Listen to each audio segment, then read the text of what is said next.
நான் இந்த இடத்துல நிறுத்தணும்னு உன்னை பார்த்தன்னைக்கே முடிவு பண்ணிட்டேன்டா. சார் நான் வெத்தலை பார்க்க வாங்க போனேன் சார். மேல் சொல்ல போலீஸ் குரூப்ல போட்டோ எடுத்து கொடுத்துட்டாங்க. உங்கள் அனைவருக்கும் இனிய உற்சாகமான மாலை வணக்கம். எல்லாம் உற்சாகமா இருக்கீங்களா? எங்க சார் நான் ஹெல்மெட் போடாம வந்திருக்கேன், கேஸ் போடுறத மறைச்சிட்டு உற்சாகமா இருக்கீங்க, ஞாபகம் இருக்கீங்களா? உற்சாகமா இருக்கணும், சரியா? நம்ம ஹெல்மெட் போட்டாலும் சரி போடாலும் சரி உற்சாகமா இருப்போம்.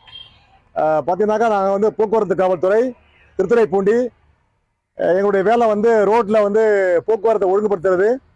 ஸோ அந்த ஒழுங்குபடுத்துவதற்கு இடைஞ்சலாக இருக்கக்கூடிய சில விஷயங்களை திருத்துறது. அதில் ஒன்று தான் வழக்கு பதிவு செய்யறது, மோட்டார் பிட்டி கேஸ். அதில் பார்த்தீங்கன்னாக்கா நம்ம தமிழ்நாடு நம்பர் 1ல இருக்கு, தெரியுமா? ஆக்சிடென்ட்ல, உயிர் போறதுல, சரியா, இன்சூரன்ஸ் கிளைம் பண்றதுல, இதெல்லாம் நம்பர் 1ஆ இருக்கு. அதுக்கு யார் காரணம்? நீங்க தான் காரணம். ஓகேலா, நீங்க தான் காரணம். ஹெல்மெட் போடாம இருக்கு இல்லையா? இப்ப வந்து ஹெட் இன்ஜுரி என்பது தவிர்க்க இயலாத ஒன்று. சில டைம்ல என்னதான் நீங்க வண்டி சரியா ஓட்டினால் கூட யார் தப்பா ஓட்டுற ஒரு ஆள் வந்து உங்க மேல விட்டுருவாங்க. அந்த டைம்ல ரோட்ல விடும்போது ஹெல்மெட் மட்டும்தான் ஒரு 90% நீங்க உயிர் படைக்க வாய்ப்பு. அதை யாருமே போடுறது இல்லை. இது நான் கேஸ் போட்டு மட்டும் சட்டத்தால் அமல்படுத்துறது ரொம்ப ரொம்ப முடியாத காரியம். மக்களுடைய ஒத்துழைப்பு இல்லாம சட்டத்தை மட்டும் அமல்படுத்தி அது வேஸ்ட். அதே நேரத்துல நாங்க எங்க வேலையை செய்யாமல் இருக்க முடியாது. ஏன்னா ஆக்சிடென்ட் கூட்டே போகுது. அதுல பாத்தீங்கன்னா ஹெல்மெட் போடாததுக்கு ஃபைன் வந்து ஒருத்தர் போடலாம் 1000 ரூபாய், 2 பேர் போடலாம் 2000 ரூபாய். தயவு செஞ்சு அதை பண்ணாதீங்க. 2 பேருமே ஹெல்மெட் போட்டு வாங்க. அதே போல ரோட்ல வண்டி ஓட்டும் பொழுது நிறைய செல்போன் பேசுறீங்க. செல்போன் பேசும்பொழுது ஃபர்ஸ்ட் பேசும்பொழுது 1000 ரூபாய் விடும். 2வது டைம் நீங்க எப்பயாவது பேசுறீங்கன்னா 10,000 ரூபாய் விடும். உங்க லைசன்ஸை 3 மாசம் ரத்து பண்ணுவாங்க. அதே போல வந்து ரேஷ் டிரைவிங், வண்டியை தாறுமாறா ஓட்டுறது, அதுக்கு அதே போல போலீஸ் கை காட்ட நிறுத்தணும். காவல்துறை உங்கள் நண்பன். நாங்க நிறுத்துறது உங்க நன்மைக்காக வேண்டிதான். சப்போஸ் நீங்க நிறுத்தாம போனீங்கன்னா அதுக்கு நான் கேஸ் போடுறோம். அது என்ன case? Disobey the police order, 2000 ரூபாய் ஃபைன் அதுக்கு. ஓகேங்களா? அதே போல வந்து பாத்தீங்கன்னாக்கா ஈவினிங் ஆனா ட்ரிங்க் அடிச்சு வண்டி ஓட்டுறாங்க, நிறைய பேர் ஓட்டுறாங்க. உங்களுக்கு தெரியுமா? இதுல எவ்வளவு பேர் ட்ரிங்க் அடிக்க ஆடுறீங்க? ஹலோ, யாரும் கை தூக்க மாட்டீங்க, ஏன்னா அது அவமானமா நினைப்பீங்க. ஆனா உண்மை என்ன சொல்லுது கேட்டீங்கன்னாக்கா, ஒரு நாளைக்கு ஆவரேஜ் 40% ஆளுங்க தமிழ்நாட்டில் தண்ணி அடிக்கிறாங்க. 40% ஃபேமிலியில உள்ள ஜென்ஸ், சரிங்களா? இது வந்து நான் சொல்லல, ஒயின் ஷாப் சேல்ஸ் அமௌண்ட் சொல்லுது. நீங்க அடிங்க. நீங்க அடிச்சீங்கன்னா ஏகப்பட்ட குடும்பத்தை தண்ணி அடிச்சுட்டு ஓகன்றிருக்கா இல்லையா? அடிச்ச குடும்பம்லாம் அந்த வீட்டினுடைய குடும்ப தலைவன் இல்லாம போயிட்டு அந்த குடும்பம் எப்படி இருக்கு? ஸோ அந்த மாதிரி உங்க குடும்பம் இருக்கக்கூடிய சூழ்நிலைக்கு நீங்க கொஞ்சம் கொஞ்சமா போயிட்டு இருக்கீங்க. உங்களை அறியாமலே போயிட்டு இருக்கீங்க. அப்படி இருந்தா தயவு செஞ்சு மது அடிமைகள் வருவாழ் மையம் இருக்கு, அங்க போயிட்டு சார் தண்ணி அடிக்கிறேன், என்னால முடியல, விட முடியல, அடிமை ஆயிட்டேன் அப்படின்னா நீங்க அங்க ஒண்ணு உங்களை ஆர்டர் பண்ணாக்கா அவங்க அதுல இருந்து மீட்டு கொண்டு வராங்க. அந்த மாதிரி ரெக்டிஃபை ஆகிங்க. அது இல்லாம நீங்க அடிக்கிறீங்கன்னா தயவு செஞ்சு ரோட்டுக்கு வராதீங்க. ரோட்டுக்கு வரும்பொழுது மேக்சிமம் தண்ணி அடிக்கிற ஆள் சாக மாட்டான். அவன் தாறுமாறா வண்டி ஓட்டி வேற யார் மேலே விட்டு கரெக்டா ஓட்டுற ஆளுடைய உயிர் போடும். அதுக்காக தான் சொல்றேன், நீ கரெக்டா வண்டி ஓட்டுற ஆளு தண்ணி அடிக்கிற ஆளா ஹெல்மெட் போடுங்க. ஓகேலா? அதே மாதிரி வந்து வித்தவுட் லைசன்ஸ் இல்லாம உங்க பசங்களை ஏஜ் 19 ஸ்டார்ட் ஆகும்போது எல்எல்ஆர் போட்டு லைசன்ஸ் வாங்க. அப்படி நீங்க பண்ணாம காக்கைக்கும் தன் குஞ்சு பொன் குஞ்சு.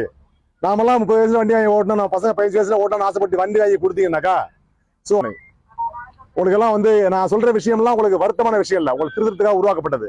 ஆக்சிடென்ட் ரோட்ல உயிர் போகக்கூடாது, இதுதான் இதோட நோக்கமே, சரிங்களா? அதே போல வந்து பெரிய வண்டி டாடா ஏசியில ஏதாவது துக்கம் சாவு கருமாதி இந்த மாதிரி விஷயங்களுக்கு யாருமே வந்து வேன் வாடகை அதிகமாக சொல்லிட்டு டாடா ஏசியில போகாதீங்க. டாடா ஏசியில போகும்பொழுதும் அதுக்கு வந்து கேரிங் பர்சன்ட் கேஸ் போடுறாங்க, அதெல்லாம் போடுறோம். அதுக்கும் அந்த டிரைவரோட லைசன்ஸ் கேன்சல், அந்த மாதிரி விஷயங்கள்லாம் இருக்கு. ஏன்னு கேட்டா அந்த மாதிரி வண்டி கவிழ்ந்த போது உயிர் சேதம் இன்னும் அதிகமாகுது, அதுல போகாதீங்க. அதே போல வந்து டிராபிக் சிக்னல் லைட் வெளியே அணிஞ்சு அந்த இடத்துல விதியை மீறாதீங்க. அங்க விதியை மீறினாலும் உங்களுக்கு கேஸ் போடுவாங்க, அதுலயும் லைசன்ஸ் என்ன பண்ணுவோம், ரத்த ஆயிடும். ஸோ இவ்வளவு விஷயங்கள்லாம் இருக்குது. அதே போல வந்து பாத்தீங்கன்னாக்கா பஸ்ல ஃபுட்பால்ல டிராவல் பண்ண சொல்லி உங்க பசங்களை எல்லாம் அதை அல்ல பண்ணாதீங்க. நிறைய பஸ்ல போயிட்டு இருக்காங்க, அதை அவாய்ட் பண்ணுங்க. அதே மாதிரி ஸ்கூல் சோன்ல எல்லாம் 10 பசங்க சேர்ந்து பட்டறையா போயிட்டு இருக்கா, அதெல்லாம் சிங்கிள் லைன் மேனேஜ் பண்ண சொல்லுங்க. இப்ப நீங்க உங்க ஃபேமிலிக்கு வந்து நீங்க ரோல் மாடலா இல்ல அப்படின்னு சொன்னா, இல்லாத காரணத்தினாலதான் ஒரு அஜித், ஒரு சிம்பு, யாரோ ஒரு விஜய், இந்த மாதிரி ஆக்டர்லாம் ரோல் மாடலா வர்றாங்க. இப்ப நீங்க உங்க பசங்க கூட போறீங்க, பிள்ளைய பின்னி வச்சிருக்கீங்க, நீங்க ஹெல்மெட் போடல, நாங்க உங்களை மதிச்சு கேஸ் போடுறோம். ஆனா நீங்க என்ன எதிர்பார்க்கறீங்க? நீங்களே கரெக்டா இல்ல.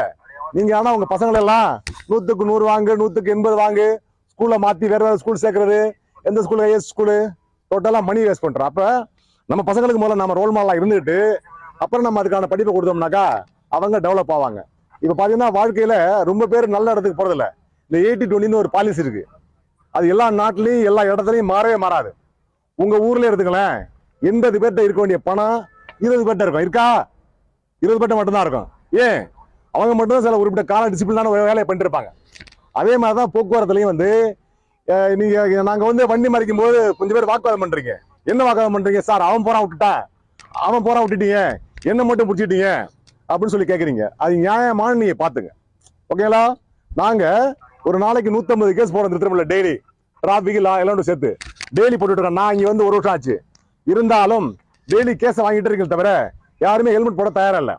சோ பாத்தீங்கன்னாக்கா உங்களுடைய வண்டியுடைய வேல்யூ 0 ஆயிட்டு இருக்கு. உதாரணத்துக்கு இந்த வண்டியோட ரேட் ஒரு 50,000 வச்சுப்போம். இந்த பையன் டெய்லி டபுள்ஸ் போயிட்டு இருக்காரு, ஹெல்மெட் போடவே இல்லை. நாங்க வண்டியை மறிச்சு நிறுத்தி கேஸ் போடுறோம். ஒரு நாளைக்கு 2,000 விழுது. 30 நாள்ல 15 நாளைக்கு கேஸ் போடுறதா வச்சுக்கலாம்.